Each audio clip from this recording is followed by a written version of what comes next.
बावनकुळे बोलतायत. पण जेव्हा पराभव स्वीकारता येत नाही तेव्हा काहीतरी जनतेला पुन्हा कन्फ्यूज करण्याचं आणि कन्फ्यूज करून पुन्हा एकदा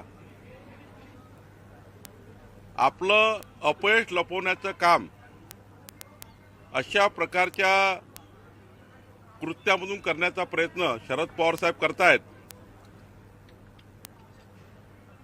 विधानसभेमध्ये प्रचंड मोठा पराभव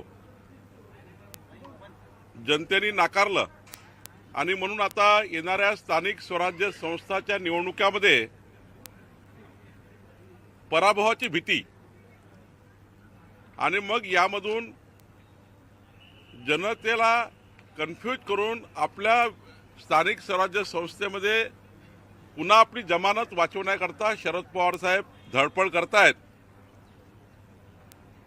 आणि मार्कडवाडीमध्ये आलेले लोक कोण आहेत? पवार साहेबांचे कार्यकर्ते आहेत. जनता कुठे आहे?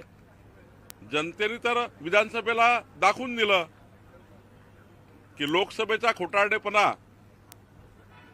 जो होता तो जनतेने नाकारला आणि विधानसभेला जनतेने आम्हाला भरभरून मतं दिली आहेत.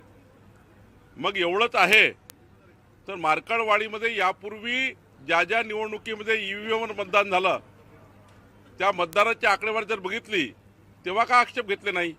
मार्कडवाडीमध्ये एकदाच मतदान थोडी झालं आहे, अनेक निवडणुकीत मतदान झालं आहे.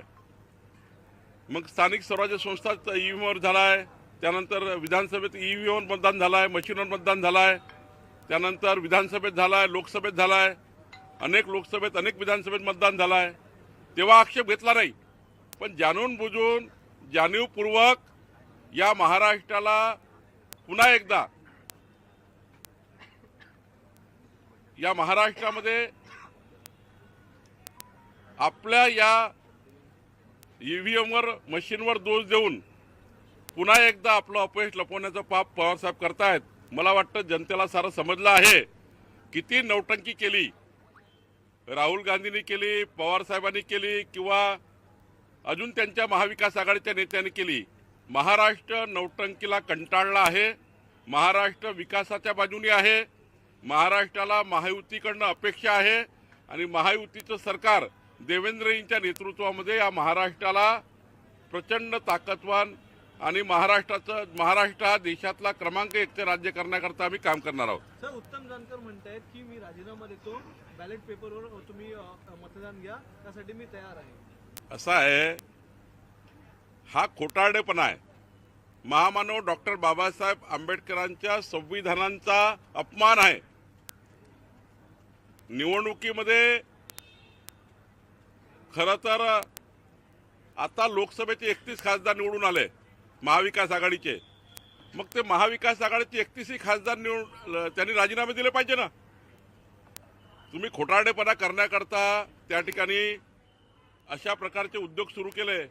मग महाविकास आघाडीचे जे जे लोक ईव्हीएमवर निवडून आले, ईव्हीएमवर जे जे लोक निवडून आले त्या सर्वांनी राजीनामे दिले पाहिजे. महाविकास आघाडीला वाटतं ना की आमची मशीन चूक आहे, त्या निवडणूक आयोगाची मशीन चूक आहे, तर त्या ठिकाणी मग राजीनामे दिले पाहिजे. सर्वांनीच राजीनामे द्या ना. खरं तर हा काही निवडणूक आयोगाने अत्यंत संविधानिक पद्धतीने स्वीकारलेला हा ईव्हीएमचा निर्णय आहे आणि त्यावर अनेक निवडणुका झाल्या. कितीतरी निवडणुका आम्ही हरलो आहे.